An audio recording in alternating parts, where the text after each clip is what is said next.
All right, hello. Welcome everyone. We're so excited to dive into today's webinar, How to Establish Your School as a Nutrition Hub in the 2022 to 23 school year. This webinar is part of the California Local School Wellness Policy Collaborative's Winning at Wellness webinar series. So first, before we get started, we just want to review a few housekeeping items. So first, the audio connection for today is through your microphone and speakers of your computer or mobile device. If you're having audio difficulty, you can click on the arrow next to the mute button and select test speaker and microphone, and then simply follow the prompts to connect to audio. One important message we wanted to share is to please keep your microphone muted to eliminate background noise during the presentation. And then later there will be time at the end of our panel discussion for Q&A. And at that point, if you'd like to ask a question aloud, we'll invite you to unmute yourself at that point. Please use the chat box at any time to share comments or celebrations or questions throughout this hour and a half together. And we're excited to get to your questions during the Q&A. And then finally, we'll email you a link to the webinar recording, as well as a PDF of the webinar slides after the webinar. So you'll have those handy if you want to refer back to them. One message that is exciting is that you can earn 1 hour of school nutrition program professional standards credit for participating in this webinar. The key area is 4,000 communications and marketing. The training topic is 4,100 communications and marketing, and the learning objective is 4,120 promote the child nutrition program. Okay, so now I should probably introduce myself. My name is Amy Garfinkel, and I'm excited to moderate this webinar today. I work for the California Department of Food and Agriculture as part of the Farm to School program team. And I'll share a little bit about the California Farm to School program later on in this webinar. This webinar is a collaborative effort between representatives from the California Department of Public Health, the California Department of Education, the Dairy Council of California, No Kid Hungry, the Nutrition Policy Institute, and the UC Davis Department of Nutrition. It's an example of how the California Local School Wellness Policy Collaborative helps to bring people together who work in all different aspects of school wellness for the collective goal of enhancing comprehensive school wellness efforts. And I'm really grateful to get to be part of this collaboration. And we are also so happy that you are joining us today. Before we get started, we'd love to hear from you in the chat. So please share your name, your organization, your role, and where you're calling in from so we can say hello.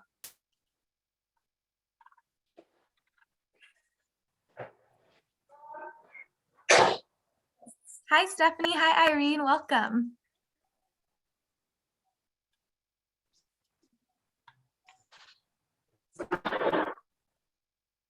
Oh, hi, Fred. So nice to see you on.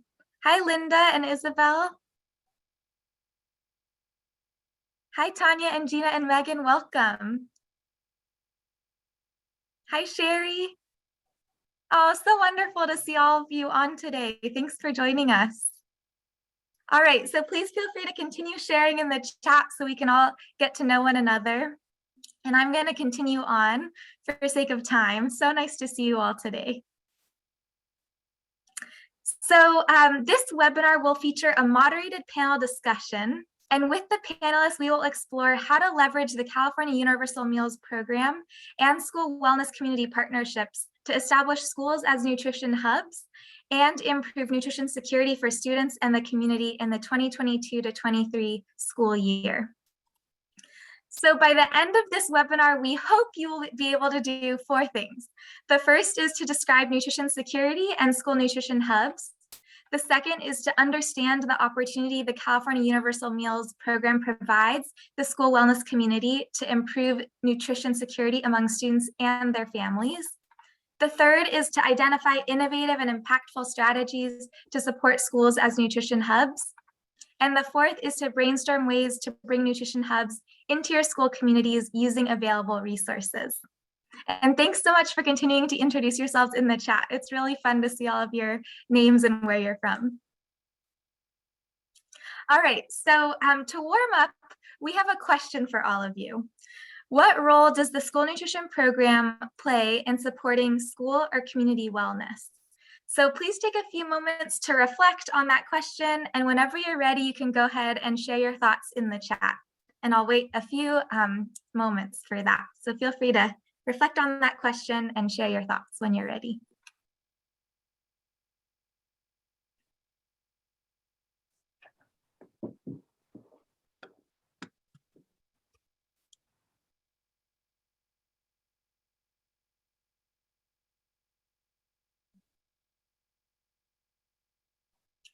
Jennifer, that's wonderful. Improve students' concentration in school. I love that. Thanks for sharing. Phoebe, nourishing students with healthy meals. That's beautiful.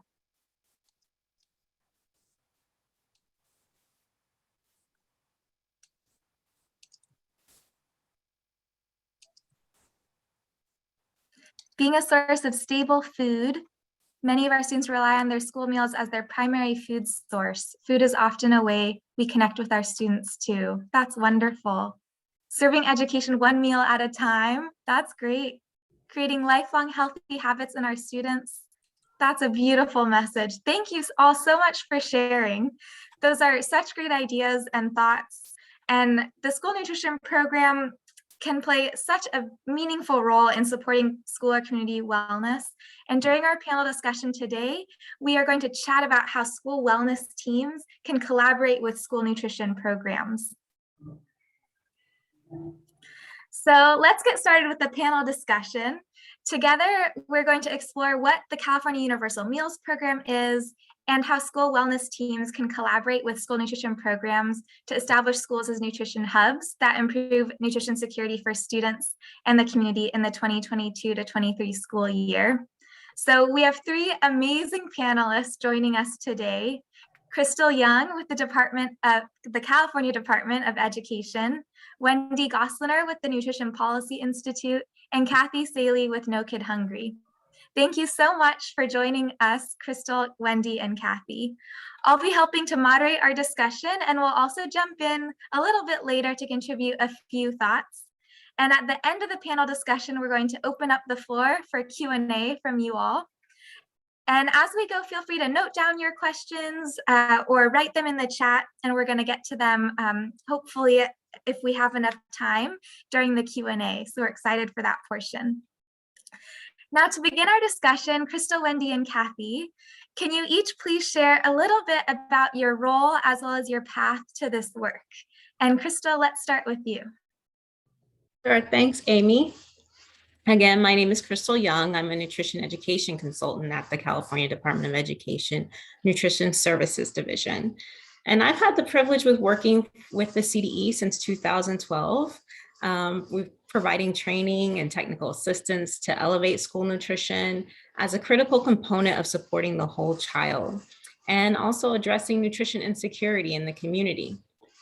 I've also coordinated grant programs that many of you should be familiar with, including the Team Nutrition Smarter Lunchrooms of California grant, the Fresh Fruit and Vegetable Program grant, and this year's Team Nutrition Taste of California Standardized Recipe Challenge grant.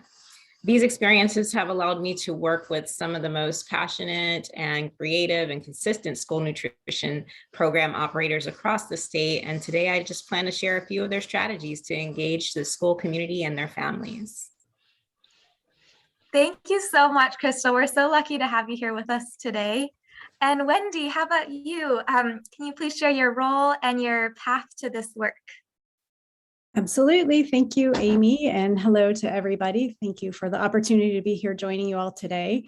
So I'm with the Nutrition Policy Institute. We're at the University of California in the Division of Agriculture and Natural Resources, which is the cooperative extension or land grant arm of the University of California system. And our work is really about trying to do research and translate both to be sure that information coming from the university is reaching communities, as well as what's happening in communities, and the questions that we need to answer are informing our research questions. So it's really a privilege for us to be working on the school nutrition work in the state of California. This year, I personally have been doing research on school nutrition for 15 or 20 years in a variety of different capacities. And I did study the school nutrition policy history in my dissertation when I was doing my doctorate degree. And it's really exciting then to watch where the program is now and to be having this conversation with all of you about how are we going to be providing meals to all students free of charge moving into the future. So thank you. And I look forward to sharing some of the information that we've been collecting recently, probably from many of you who are here in the webinar. Thank you so much, Wendy. We're so grateful you're here and really excited to hear about your research later on. And Kathy, how about you? Can you please share your role and your path to this work? Absolutely. So excited to be a part of this conversation this morning. I am the California director of the No Kid Hungry campaign, which is run by the national nonprofit organization Share Our Strength. And what drew me to this role was having spent many years advocating on a wide variety of income security and anti-poverty programs at state and federal levels.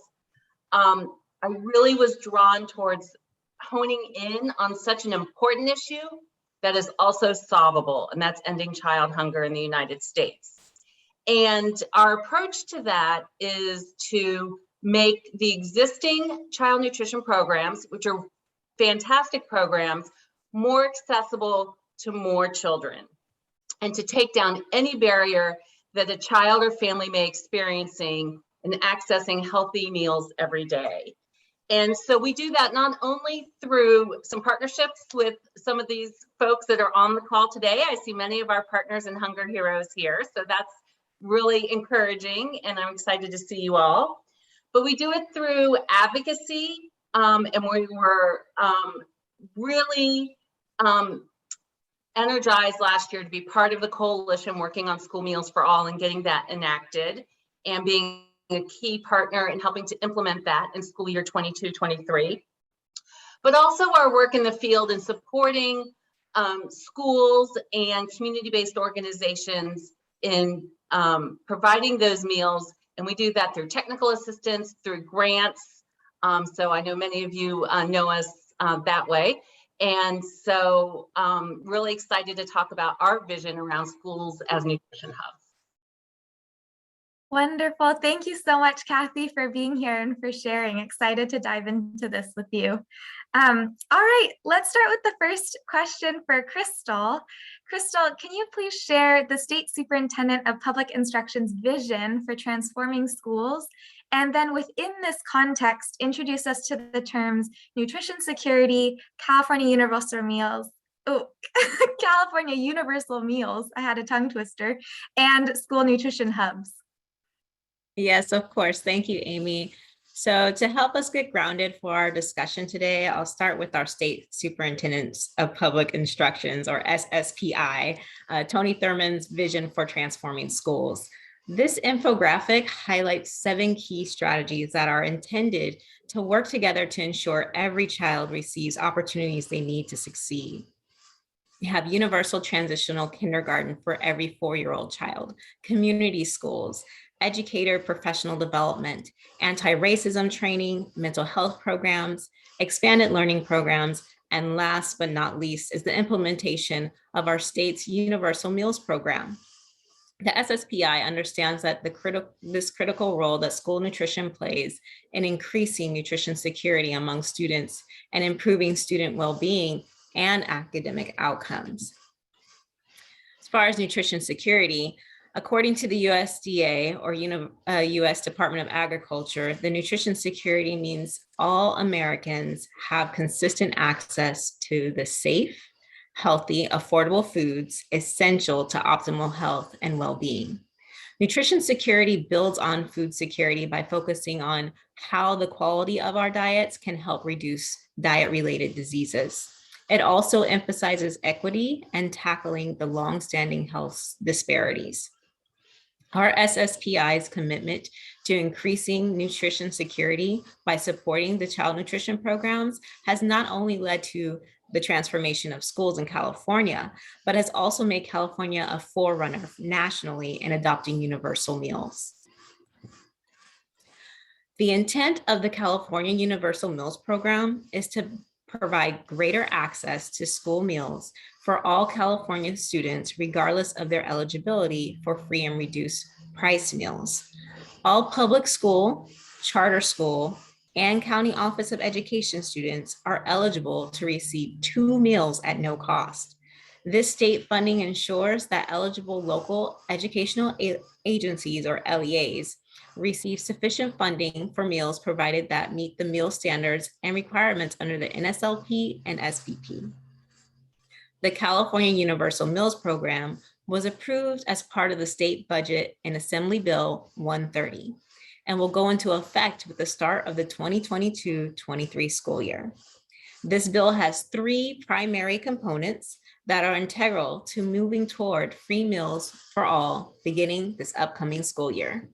I'll start with the first, the state meal mandate update, which requires public school districts, county offices of education, and charter schools serving students in grades K through 12 to provide a nutritionally adequate breakfast and lunch each school day and at no charge to all students that request one, regardless of their free and reduced price meal eligibility. Number 2 is the federal meal provision requirement, which requires eligible LEAs with high poverty schools to adopt a federal universal meal service provision, such as the Community Eligibility Provision, or CEP, or Provision 1, 2, or 3. High poverty schools are defined as schools that are eligible to operate under the CEP. Currently, schools are eligible to operate the CEP if their identified student percentage is over 40%. Meaning 40% of the enrolled students are determined eligible for a free and reduced price school meal through direct certification or as identification as homeless, migrant, foster, or a runaway. Lastly, number 3, the supplemental state meal reimbursement, which provides eligible LEAs an additional state meal reimbursement to cover the cost of universal free meals. The additional state meal reimbursement builds upon the federal reimbursement received from participating in the child nutrition programs. All right, so that's a lot. But thankfully, throughout this 2021-20 school year, the CDE has hosted monthly Universal Meals Program listening sessions to cover a variety of topics related to implementation of the program in the 2022-23 school year. So if you missed any of those or just need a refresher, you can go back and view previous listening sessions on our CDE CA Universal Meals webpage listed under the resources tab. And we'll drop this link in the chat box for you to reference. We also want you to know that our team is available to answer any questions you may have about universal meals. So please contact us directly by email. We'll put the email address in the chat box as well for the universal meals questions. And they're also available on the screen if you want to take a snapshot. Okay, so next, what is a school nutrition hub? As schools across the state expand their meal service to 2 meals per day as a result of the Universal Meals Program, we anticipate that the interest in providing access to nutrition foods outside of the school day may grow as well. And schools have proven themselves as an integral component of the food security safety net during the COVID-19 pandemic. And by building on this through community partnerships and resources sharing, these schools are really poised to become school nutrition hubs. So you may be asking, what is a school nutrition hub? Well, school nutrition hubs are those who help children access nutrition they need throughout the year by operating all available federal child nutrition programs, including a national school lunch program, seamless summer option, child and adult care food program, after school meals and snacks, school breakfast program, summer food service program, after school snacks, and the fresh fruit and vegetable program. However, I also want to acknowledge that becoming recognized in the community as a school nutrition hub goes beyond participating in the child nutrition programs. It's also about how you engage your community to ensure access to nutrition inside and outside of the school day, as well as maintain your operations and leverage resources available in your district and community. And that's what you're going to be hearing most of us talk about today. Thank you so much, Crystal, for all of that really wonderful information. And you mentioned that being a school nutrition hub includes engaging the community to ensure access to nutrition both inside and outside the school day, which sounds really interesting. And this seems like a great opportunity for the school wellness community to collaborate with the school nutrition community to help establish schools as nutrition hubs. So I'm really excited to talk about that with you all today. But before we explore strategies for this, since California universal meals are a key part of the future of schools as nutrition hubs in California, I think it would be great if we could get a glimpse into how members of the school nutrition community are thinking about California universal meals, particularly what their experiences and expectations are. And Wendy, you have been doing such fascinating research on this topic. Would you be able to share some of your findings with us? I would be delighted to do that. Thank you. Yeah, and if you wouldn't mind, thank you. So one of the things I think is really exciting, I sort of mentioned that I'd studied the nutrition, the school lunch history. And if you look at what people were talking about in the 1940s when the United States was deciding whether or not to kind of permanently commit to operating a school lunch program at the national level. A lot of the conversations we're having today were conversations that were being had then about what was the role of schools in feeding students and providing nutrition and in more broadly ensuring that we're healthfully developing our young people. And it's been a very long time that we haven't quite been able to reach those milestones. And it's really exciting that all of you here today are part of this process in the state of California to be able to be pursuing these big goals that have been part of what we were thinking about in establishing this idea of feeding students at schools in the beginning nationally. So I'm going to talk a little bit today about work we've done collecting information from school food service directors across the state. We've reached out to all school food service directors this year, and about half, more than half, have responded to a survey. And so many of you who are on the call who are in that role probably have completed the survey, and I'm reflecting back information you fed to us. And it probably won't come as a big surprise. There are some concerns, and there's a lot of enthusiasm among the school food community about what's happening now. It's been an incredibly challenging few years for schools and for people working in school food. And my hats go off to all of you who are doing this work during this incredibly difficult time. And it's always amazing and impressive and inspiring to me to see how much continued excitement and enthusiasm there is to keep making things better, even when people are so stressed and going through such challenges to feed students. So a couple of the things that sort of stand out, we do hear a lot of concerns about ongoing state funding. There have been so many challenges related to supply chain and labor and staffing. And in some cases, we see differences to how people are responding to both the opportunities and the challenges related to different characteristics of school districts based on whether people meet that threshold Crystal was talking about, with 40% or more of students eligible for free or reduced price meals or not, or the district size, whether districts are urban or rural. But generally that people feel pretty well supported launching into this, this endeavor towards providing meals into the future, free of charge to all students, that people are feeling supported by school wellness committees and school wellness teams. They were feeling most people, this is not everybody, but most people were feeling fairly supported by district administrators and other people in the school community. So really reassuring. We are going to be collecting data. We're now actually collecting data from parents and from students as well that will be able to feed back to all of you soon, but we're not quite there yet. So today I just have information from school food service directors to share. And many of you probably know that California, as was referenced, we were the first state to commit to providing meals at no charge to students moving forward after the federal waivers are no longer in place. Maine quickly followed. Vermont just this week has also committed to doing that for the next school year. And NPI did receive money from the state to study this, so that we've been doing this data collection this year with the support of the state to really help to inform the California Department of Education and other stakeholders about what are the issues and challenges, what do we need to be thinking about as we launch this moving forward. So this food service director survey that I'm about to share a few more findings with was put into the field in February, and we really were overwhelmed with the support of people responding and wanting to tell us their experiences. So that 53% of people who responded, it was 592 people representing different districts throughout the state. Most people responded that they were school nutrition or food service directors. Some people were managers and a few people were other administrators. Most people had been in their job for 1 to 9 years. So some people were brand new. Some people had been in the job quite a bit longer.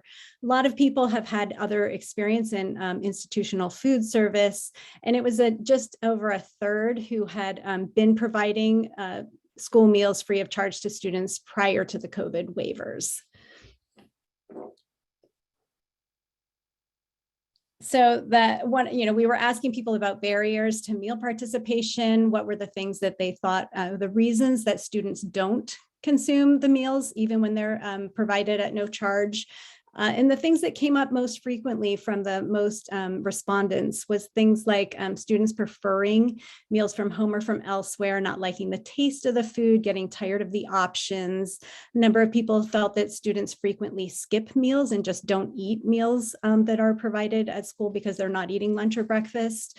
And similarly, that their friends don't eat it. So those were the things that came up from most people about the reasons that students might not participate in the meal program. The things that didn't come up much, most people weren't concerned about, was worry that students or parents didn't understand that the meals were actually available to students without any charge. Most people weren't worried that students weren't participating due to cultural or dietary preferences. And most people were not feeling worried about students not having enough time to eat or get lunch. I do want to say that that is a big concern in some places where the time is too short, the schools are large, the lines are long. So for those of you who are either leading food service in those places or working in those communities where time is a big issue, this isn't to say that it's not a big issue some places, it's just that it didn't come up across the board as one of the largest concerns. One of the things that's very encouraging, because of course, I think that most of us who were looking at launching this were hoping that what we would see was increases in meal participation and reductions in stigma of participating in school meals. And in fact, that is what we saw. So on the left, that pie chart is showing you that about 45% of the respondents felt that meal participation had increased greatly since the school meals had become free for all students. And about 34% felt that it increased slightly. So by and large, most people were feeling like even during COVID, with all the other things happening, that meal participation was increasing. We did see a statistically significant increase in that increase. So among districts where fewer than 40% of students previously were eligible for meals at no charge, there was a larger increase in meal participation than in districts that had more than 40% of students participating prior. Or they were eligible to basically for one of the provisions or CEP to be providing meals to all students prior. And then similarly, stigma, we were hoping that stigma would go down. Of course, one of the concerns about the meal programs not being free for all students, that it produces stigma and equalizing the meals and making them integrated into the school day, that would reduce that challenge. So sure enough, while a lot of people reported that they didn't see any effect on stigma, those who did see an effect reported that it had decreased, 26% seeing a great decrease and another 18% a slight decrease. And this too was more prevalent actually in urban school districts. There was a greater reporting of a change, of a decrease in the stigma compared to the not urban districts. So some differences in who's seeing those changes. There were a lot of challenges, as I mentioned at the beginning. I mean, this has been a really tough time. So we were asking specifically about the challenges related to COVID rather than the challenges related to providing meals to all students free of charge. And in terms of the challenges that people reported related to COVID and the supply chain disruptions that have been going on for the past year or more, the biggest one was getting the types and quantities of foods or beverages that people were planning. So again, for this time has been requiring so much flexibility, creativity among people running the school food programs to be able to pivot quickly when you don't have what you want. But it's been a big problem. So that 89% is about the types of foods and beverages plans, and 86% is the quantities. That's the percent of respondents who are reporting that to be a moderate or a significant challenge. Following that, it was getting non-food supplies or equipment. So again, similarly, just those supply chain issues are really difficult. 81% of respondents were moderately or significantly concerned of or challenged by worrying about the financial security of the school meal programs. Staffing inadequacies, again, a very big challenge that people have been experiencing, so 72%. Those challenges we were seeing more often in large districts and in urban districts compared to small districts and not urban districts. Those staffing inadequacies, a problem across the board, but just more so in some places. And then 63% were responding that the meal service disruptions. So those are the things like because school's going online and other, just things related to COVID protocols that were disrupting meal service being a challenge. So this slide is just looking at what people reported to us they were concerned about for the coming year. So this is now moving from the waivers being in place federally and moving into California's universal meal program. What are people worried about? And they reflect a lot what those experiences are that people have had of late related to the supply chain challenges and other things. So that the axis on the left, the numbers are just kind of, we just did this onto a scale of how big of a concern. So the more serious concern is a higher number, and things that weren't a concern would be a 0 on this scale. So what you can see, this is just showing you kind of in relation to each other, how these different concerns are playing out. So the biggest concern being staffing shortages. People are very worried about having staffing shortages next year as we move into California's universal meal program. Still worrying about this continuing ongoing unavailability of products, the financial sustainability of the programs. A number of people are worried about the amount of kitchen storage space that in order to continue to provide all the meals that people expect to be necessary, that whether or not the amount of facility space available is going to be adequate. Similarly with staff training, whether there's going to be enough time to train staff. And then related to those concerns about why people think students aren't participating is maintaining meal quality and variety, how to do that and keep students interested, keep the meals being at the level people want them to be. And interestingly, things that were not as much of a concern were things like people worrying about the higher breakfast and lunch participation. So again, this is really encouraging that, most people weren't particularly concerned or seeing in a negative light the increase in participation in meals. People want to be serving meals to students. And while it does present challenges, it didn't stand out as something that people were most concerned about. And similarly, loss of funding from competitive food sales once the meals are free of cost, not a concern for most of the respondents. One of the things that was across the board a concern, and we didn't see differences by whether you're urban or rural, small or large, or had more or fewer percent of your students who qualify for free or reduced price meals, was getting income information from families. So this is a concern people are worried about. It's something I know the California Department of Education is working hard to figure out, as are other states that are moving in this direction, how to continue to get that information from families and make that system work well. And a number of people are concerned that, the state has invested this money now and is committing to the meal program. And some people are worried about, or most people, I shouldn't say some, the vast majority of respondents are worried about what this is going to look like into the future, and will the state continue to have the funding to support the program. And then while I've been presenting kind of the average of what we were seeing, I did want to highlight that some things are really different, like almost equal, where people are, equally, some people think something's a serious concern and others feel like it's not a concern. So one of the things was looking at student and parent needs, where on the left, you're looking at increased student and parent complaints being a concern. So for about 34%, this has actually been a serious concern, that they're very concerned about these increased in complaints from students and parents. But 47%, feeling like that's not at all a concern. And similarly, that issue of meeting cultural food preferences, it's actually an equal percent of respondents who felt that that was a serious concern and not at all a concern. So sometimes when we look at averages, we really don't tell the full story. So I just wanted to sort of highlight that, some things are very big problems, as I mentioned, similarly with time. Some things are a real concern in some places, just when you average it out, because it's not a concern in other places, it doesn't show up as looking as important across the board.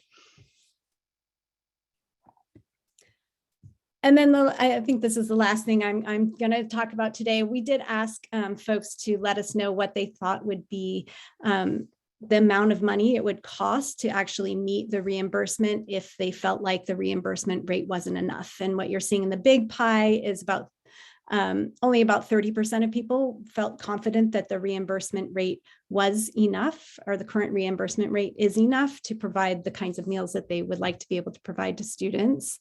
42% felt that it is not enough. And among those who felt it isn't enough, on average, they felt that to meet the nutrition standards and provide meals that appeal to students, that they would need about $3.41 for breakfast and $5.10 for lunch.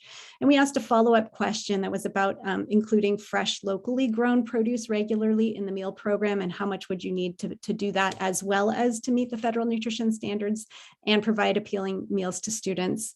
And folks felt that $3.78 on average for breakfast and $5.51 on average for lunch. So slightly increased from just the baseline, a little bit more money to provide that fresh, locally grown food. So, and for those of you working in schools or with schools, which I assume is probably all of us on this call, just thinking about what people reported most needing to prepare for next year. So the respondents wanted more resources and information on additional facilities and equipment. As we saw, that was a concern. A lot of people were looking for support around communications and marketing, trying to make sure they bring people into the meal programs, increasing meal participation, as well as making meals more appealing to students. So lots of different things that, that people are looking for to really help make this a very successful program moving into the future. So thank you, Amy, for hosting all of us, and to my co-panelists and all of you for being here. It's such an important topic, thinking about how do we create schools as nutrition hubs, as many schools are, and I know many of you are already doing, and how do we continue to build on all of that work. And what we're seeing in terms of the perspective of the school food service directors who responded to our survey was, again, that people feeling fairly well supported, but also reporting a lot of concerns and a lot of needs to meet this really exciting opportunity. So thank you. Thank you so much, Wendy. It's so helpful to hear the perspectives of the school nutrition community through your research, and the challenges and needs you mentioned, along with the importance of meeting the needs of school district food service teams, seems to present exciting possibilities for school wellness teams to collaborate with school nutrition programs to support a successful experience with California Universal Meals and schools as nutrition hubs. So thank you so much for sharing. Now that we've heard perspectives from the school nutrition community about California, I'm having trouble with that phrase, sorry, about California Universal Meals, I'm excited to explore how school wellness teams can work with school nutrition services departments to leverage the California Universal Meals program and establish schools as nutrition hubs. Crystal, you mentioned engaging the community earlier to support access to nutrition both inside and outside of the school day. What are some strategies that school wellness teams and school nutrition departments can use to engage the school community and families to support access to nutrition?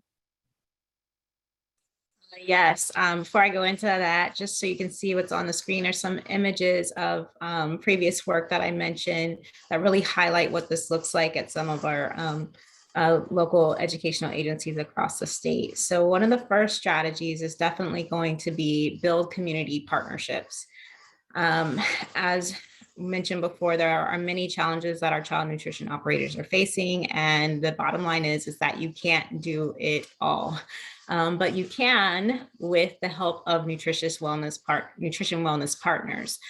So most of the work in the Smarter Lunchrooms and Fresh Fruit and Vegetable program would not have been accomplished in these past years without the support from our local technical advisors and nutrition consultants from the Dairy Council of California, CalFresh Healthy Living, the California Department of Public Health, Food Corps, and Farm to School. These additional staff provided nutrition and resources, cooking demonstrations, farmers markets, staff training, food tastings, plate waste studies, or even just an additional pair of eyes to help assess ways to not only make your students want to come into the school lunchroom, but also want to stay and enjoy a meal. So most importantly, these partnerships often brought attention to the great work that was already happening in your school nutrition programs and opened the door for discussions with school and district administrators about local school wellness policies, building infrastructure and operational needs, or even opportunities to serve the community. So I cannot reiterate that enough, that building community partnership is definitely a key strategy. With the COVID-19 pandemic, and we were actually seeing this a need even before March of 2020, but it's really hits home even now, 2 years later, that we have to create an emotionally healthy and safe school nutrition environment. And that happens within the school cafeteria as well as outside. So the first component to that is going to be supporting your school nutrition staff. You know, staff care and well-being of our adults is critical because it's adults who care for the kids. And we want to make sure that that is a priority and you get support for that. And local school wellness, building that into your local school wellness policy is really a powerful tool for that. Also, engaging adults in the cafeteria so that it's a safe environment for students, and that they can build relationship with their teachers and principals or even community agencies is really important too. So promoting your meal programs to adults can really help create a safer environment for students. Also, we're seeing that engaging the community around discussing what are the cultural preferences that we want to see on the menu, getting their feedback, getting ideas for recipes, even creating a space, a physical space for the community, whether that's through art or music or just celebrations like Heritage Months. Those are all powerful tools to help students and their families feel more at home in the school environment. And then when you start to hear us talk about social emotional learning or trauma-informed practices, that's really centered around voice and choice. So how can community feel more connected to the school? And simply doing tastings or having those surveys that you send out, or giving opportunities for people to get involved, whether that's with the school garden program or, as I mentioned before, celebrations and things like that. having meetings in the cafeteria that you're providing services to and meals to, that creates those connections and help people feel like they matter and that you are concerned about what they think and they know that you care. Lastly, the partnerships with food pantries, or I should say community food banks, has really grown. And some of these have come through student-led projects, food markets that they've developed in their schools, or even food waste projects where students are being able to, address their concerns for the greater community and encourage folks to clean up their environment or not have food waste and make sure students are getting fed. Those are a critical component as well as in addressing food access to nutrition, as well as people feeling emotionally safe and physically safe and being able to, focus on school. But one element to that we may not talk about as much, that one district brought to my attention in Orange County, was that, making sure that families are treated with dignity in the process. So it's different going into, as you can see on the screen, an environment that feels more like your market type Starbucks, Target environment than maybe a closet or a pantry. We've seen so many people go from not having to think about their next meal to actually having to, make decisions whether they're going to pay the bills or, pay for gas or pay for groceries. And so making that comforting them in the midst of that and saying, we're here and this is something that we all, need to go through, and we have these moments, and treating them with dignity and making it a normalcy and removing the stigma, which was great to see some of the effects of universal meals, and doing that is really part of that. And I've heard many stories from our school food service directors of how when they were in those lines and the cars were going, down the blocks to come get those meals during COVID, that people were getting out of the car and telling them their story, and so grateful for the school nutrition programs for being there during that time of crisis. And so I just want to acknowledge that the work that you've done and have continued to do for the last 2 years really matters and really helps all of us as a community become stronger and feel that sense of dignity and respect. The last piece I would say that's also part of that is education. And when we educate and elevate our students in this area, it really helps them to feel engaged in the school nutrition community and their school community. And one of the ways that we did that with our teen nutrition grants, and especially this year with Taste of California, is to bring in nutrition education with the students and their family. With COVID, we didn't have a lot of face-to-face opportunities. And so our districts really utilized social media in addition to offering classes and wellness events. And so that made the connection a lot sweeter, even though they were outside of the school for most of the week.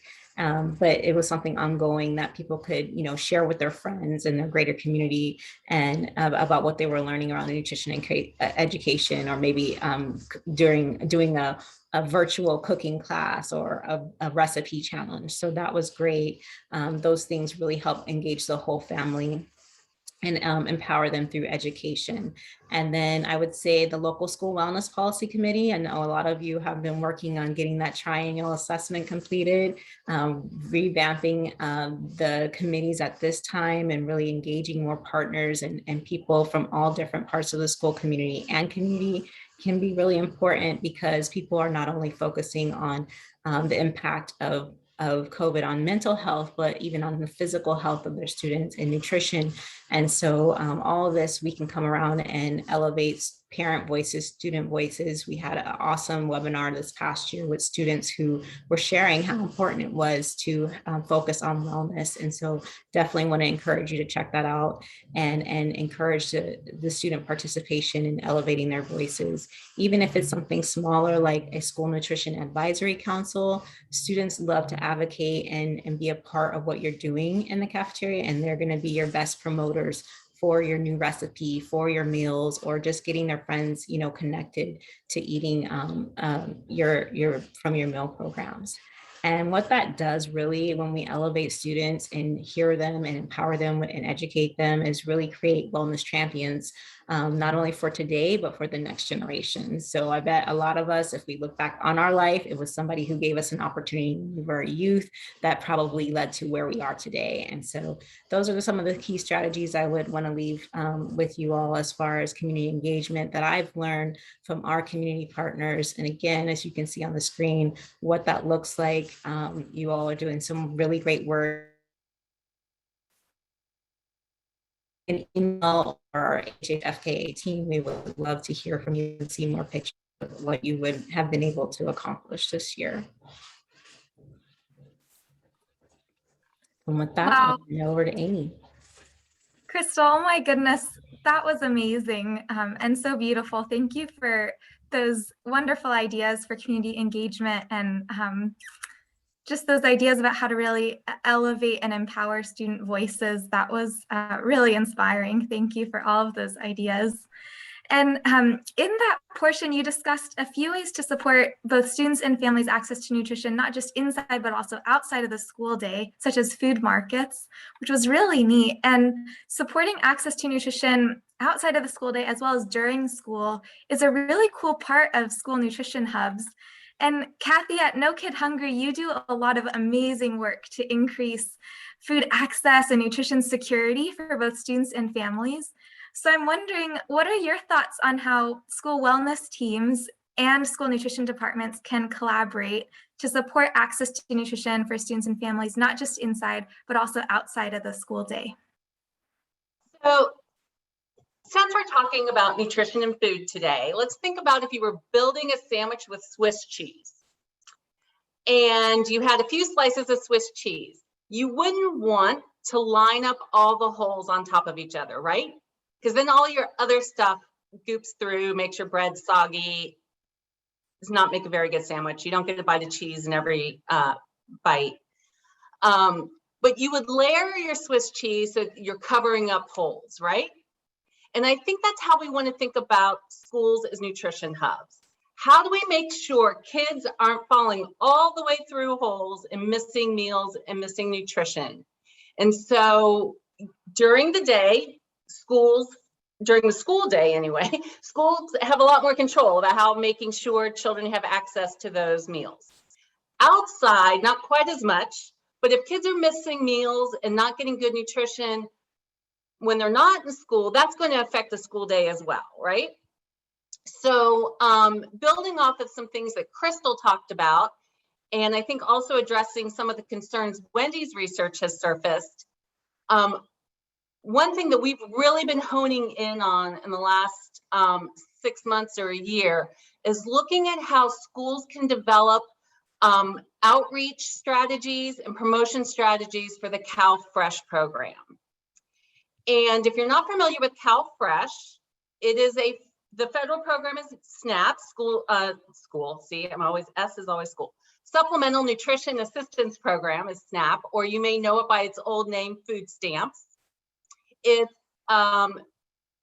benefits that are put onto an electronic benefit card that eligible families can use at a grocery store to supplement their grocery bills. And as has already been said, families are really experiencing a lot of challenges in getting enough resources together to put enough nutrition and healthy meals on the table for their families because food prices are high. Other expenses, right? The rent always eats first. You got to pay your rent or your mortgage first, and that doesn't change each month, right? And so what happens is families start peeling off money off the grocery bill if they need to go find money elsewhere to cover those other expenses. And so it's really important for schools who are trusted partners by families. That's what we experience all the time is when parents are asked, who do you trust to give you good information of how you can help and support your families? Schools and teachers are always right up there. So every county has a CalFresh office. So schools can reach out and partner with those CalFresh offices. They're excited and really finding it very creative and innovative way to use schools as part of their outreach strategies to find those families who are eligible for CalFresh but not yet receiving those benefits. SNAP is a federal entitlement program, meaning the funding is there. If you're eligible and approved, you're going to get the benefits. So it really becomes one of the largest child nutrition programs that we have. So that's why, right? Because we care about kids. We want to make sure those families and everyone in that household is getting good meals every day, because that's going to make it a safer and more secure environment for the child in and out of school. But schools also have some other reasons to want to promote CalFresh. And that goes back to some other things that Crystal was saying in a program that Wendy also talked about, which is in the School Meals for All. Schools that are eligible to adopt a federal provision, such as the Community Eligibility Provision, CEP, must do that. It's going to maximize your federal reimbursement for your school meals.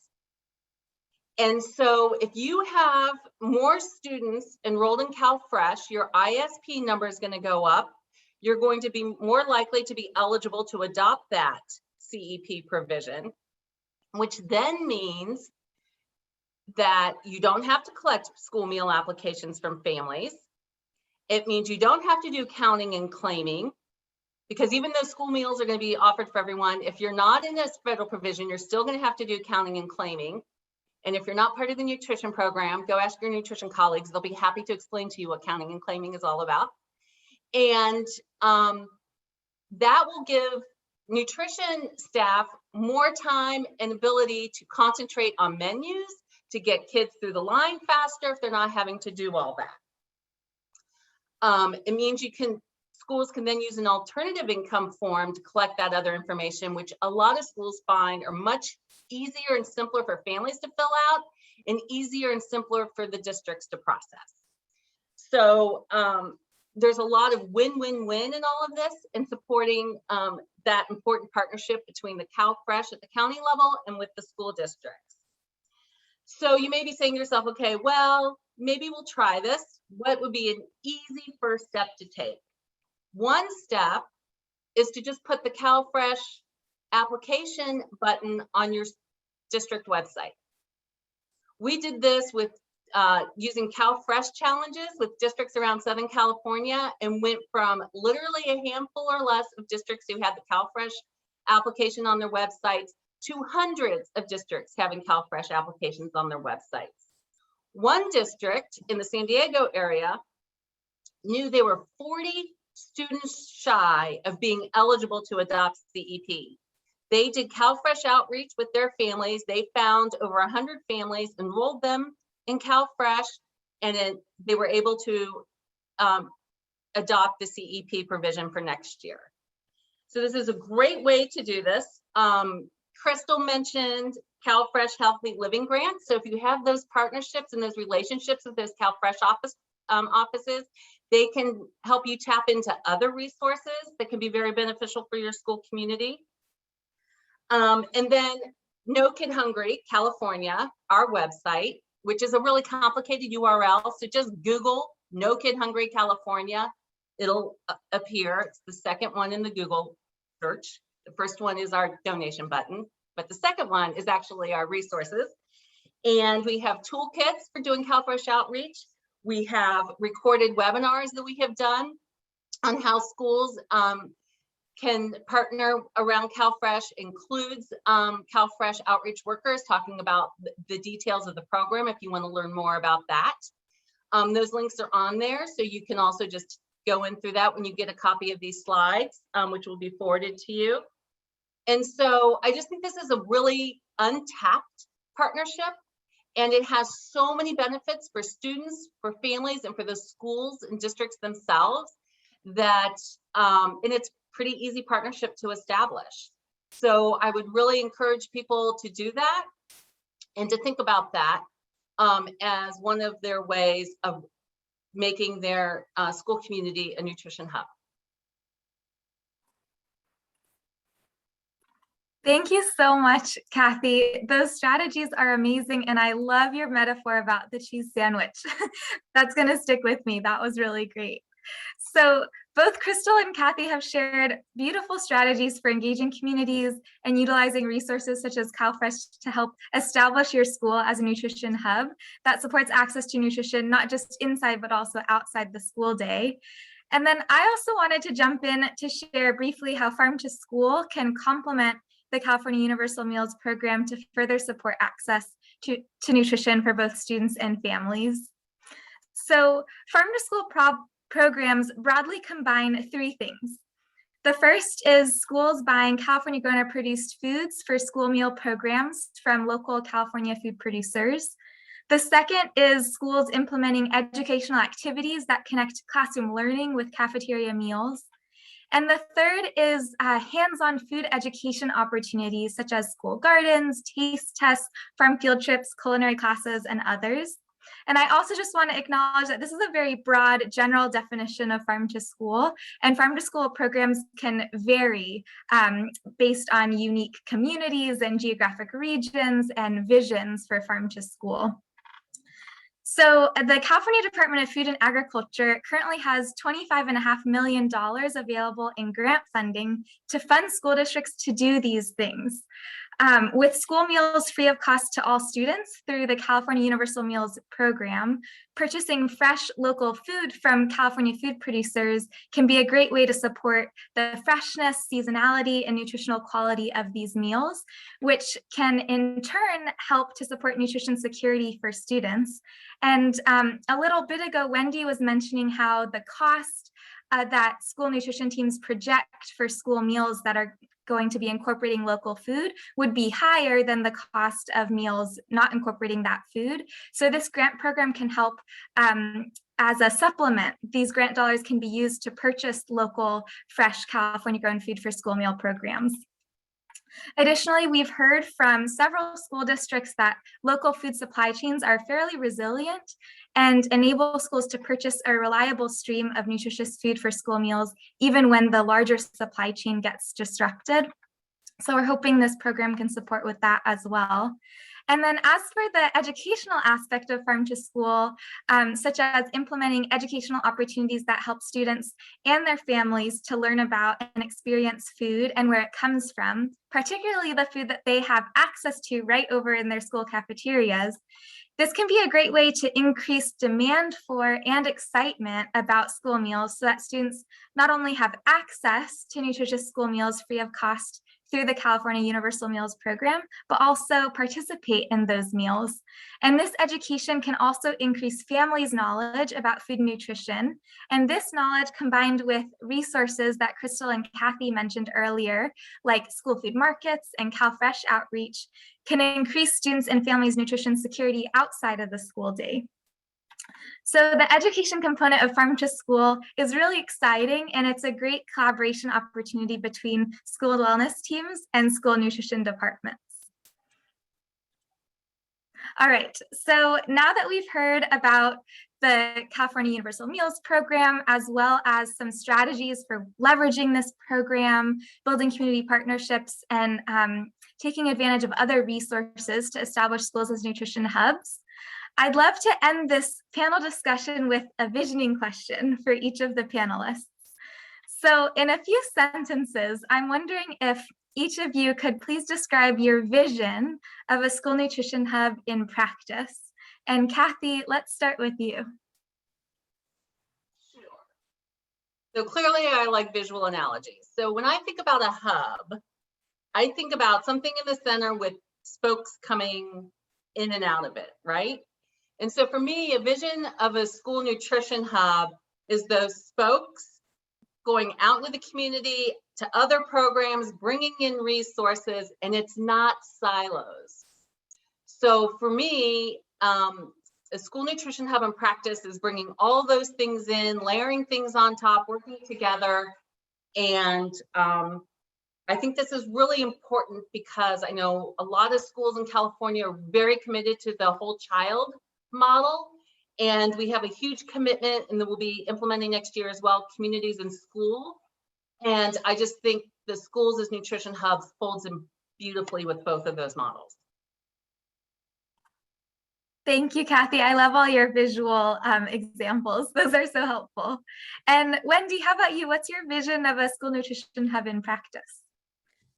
So I think I only can build a little bit on what Kathy has already said.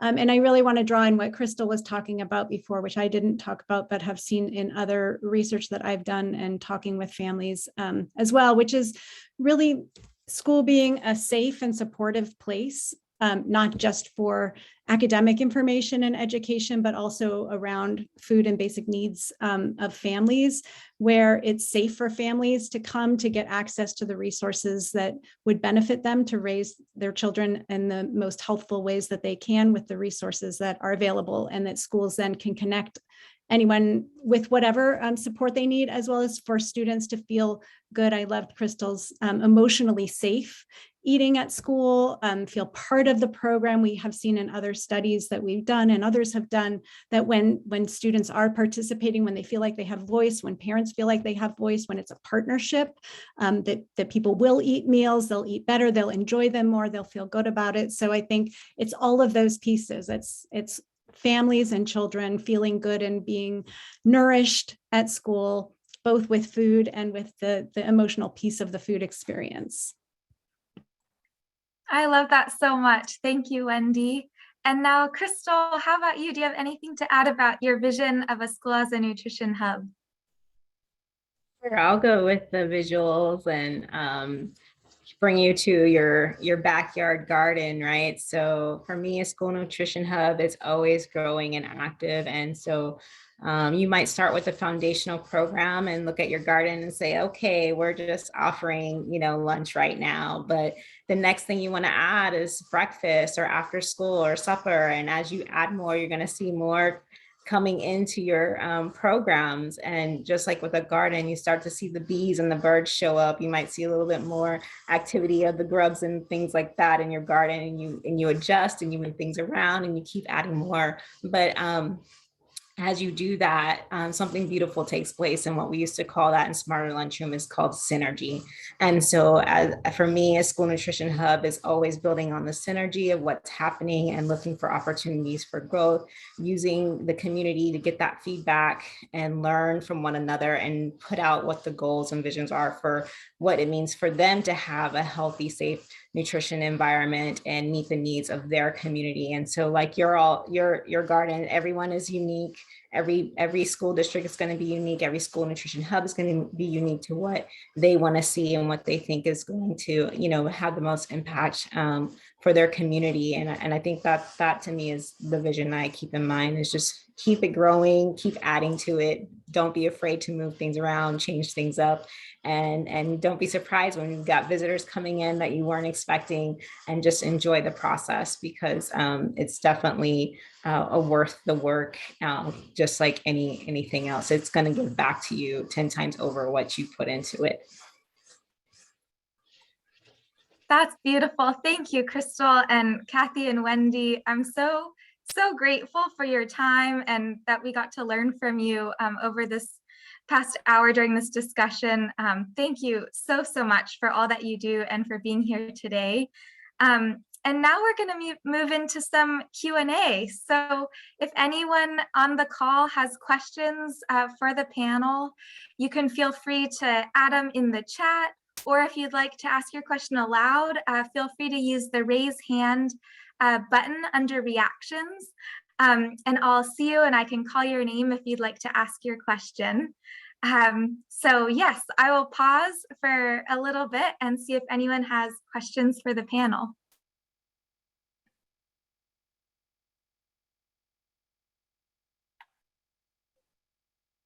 And there's some great comments in the chat, so thank you so much for adding your thoughts there.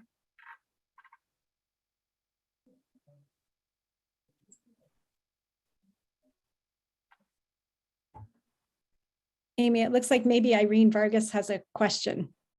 Oh, wonderful. Hi. Thanks, Wendy. Hi, Irene, go ahead. Hi, everybody. Thank you for this wonderful presentation. I love it. I have a question for Ms. Crystal Young.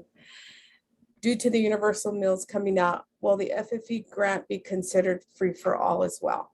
for it will still go by eligibility like it's doing now for sites. Even though they have an ISP of 40, I know they're taking the highest ISP, but will that be open to all schools, districts in the future? That's a good question, Irene. I have not heard any changes to the FFEP program requirement.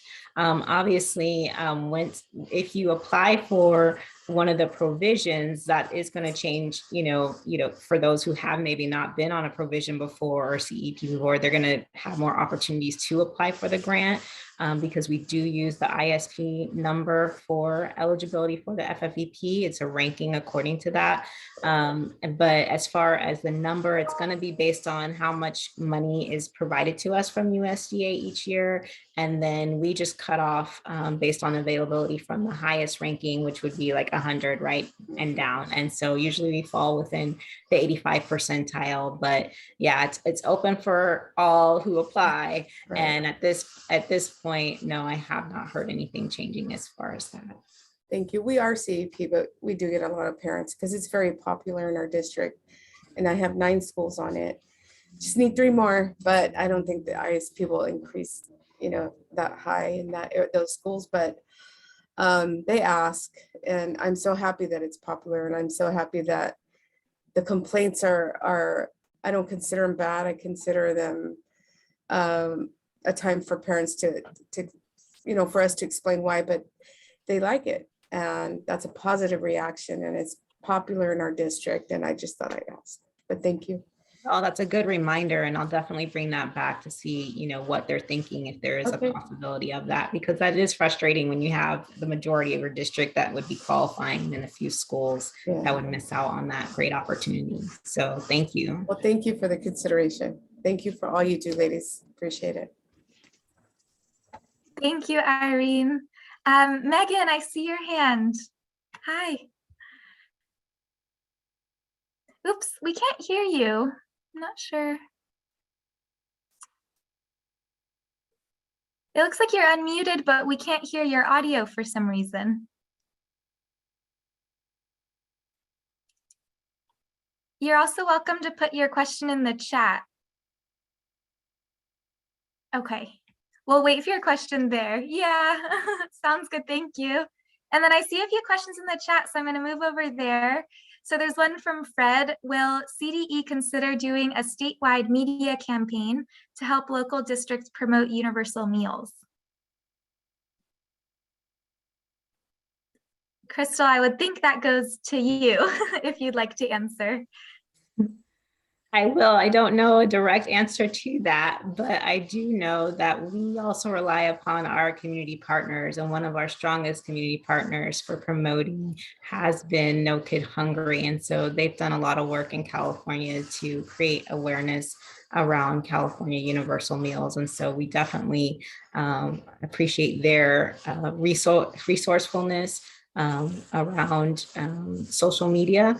And we have other partners that we're engaging as well that are going to be, as you can see with the local school wellness policy, continuing to bring this message forward. But if you have any ideas, Fred, directly of how we could better get this message out there, please send that to us in HHFKA, and I'll definitely move that forward.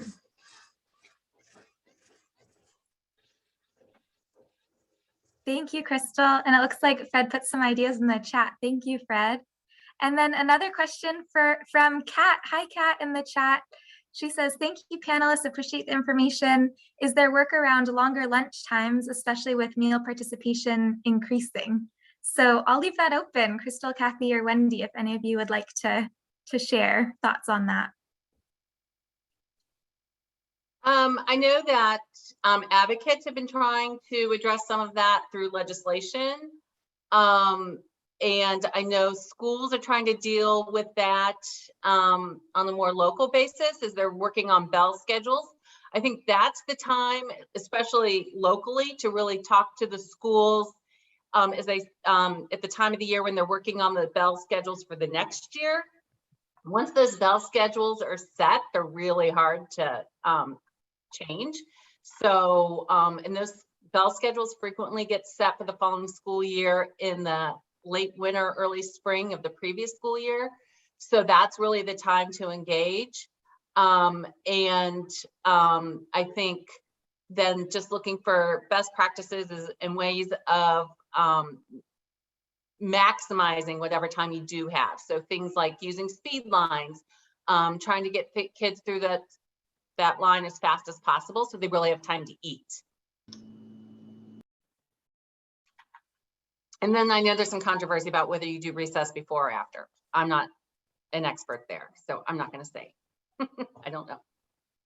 And I just want to add, building on what Kathy said, that, there have been efforts in the state for a number of years now to try to, create legislation to create a minimum amount of time students have to eat. And we haven't gotten there. It's gotten seemingly made a lot of progress a couple of times and then dies out. So if it's something that you're interested in, I do think connecting with the advocates is important, because the more people who want to push that, the better. We seem to need that kind of help. And I just wanted to also say I'm happy to be available. I've done research myself on this issue and can connect if people are working. I think it's working with advocates, and we can help you with any literature that might help to make a case in your own local district while we're still waiting for the state to move. Thank you, Kathy and Wendy, and great question, Kat. We also got another question via direct message for the California Farm to School Incubator Grant Program. What is the grant amount maximum a district can receive? That's a really great question. So it's based on a funding formula for the grant program. So a school district would take their district enrollment of students from the 2019 to 2020 school year and multiply that number by $10. And that amount that results from the funding formula would be the amount for a district that a district can apply for. But then there's a few caveats to that. So the first is, if you're a small district and your funding formula results in a number less than $150,000, you can apply for up to $150,000. And the other caveat is, if you're a very large district and your funding formula results in over $1 million, then the maximum that you can apply for is $1 million. So there's that cap at $1 million. And then if you have more questions about the Farm to School program, I'll put an email address in the chat. You can feel free to reach out to our team. And then also at the end, we'll be putting a website for the program in the chat, and you can explore that. And we have weekly webinars with Q&A that you can attend, and we'd love to see you. And then thank you everyone so much for your questions and your comments and your ideas. It's so nice to hear from you. And we're now going to move into a breakout room discussion.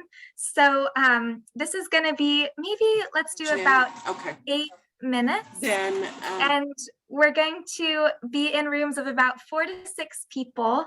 And the question to help guide your conversation is, how does or can your school wellness team support school nutrition hubs?